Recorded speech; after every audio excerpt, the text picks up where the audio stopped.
Di sebuah sudut hutan yang cerah, hiduplah seekor babi hutan kecil yang selalu punya mimpi besar. Namanya Bobo, dan ia sangat ingin punya rumahnya sendiri. Suatu pagi, dengan overall denim biru dan topi jeraminya, ia mulai menggambar rancangan rumah impian di atas selembar daun besar. Bobo bekerja keras setiap hari. Ia mengumpulkan ranting kayu, batu-batu sungai yang halus, dan dedaunan lebar untuk atap. Awalnya, memakai palu dan gergaji terasa sulit.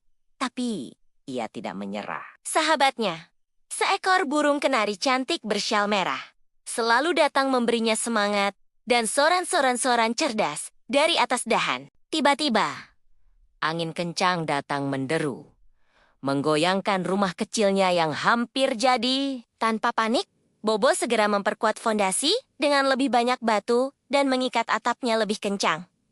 Akhirnya, rumah itu berdiri kokoh dengan senyum bangga. Bobo menyalakan lampu dari jerami dan mengundang semua teman hutannya untuk merayakan rumah impiannya yang telah terwujud. Terima kasih sudah menonton.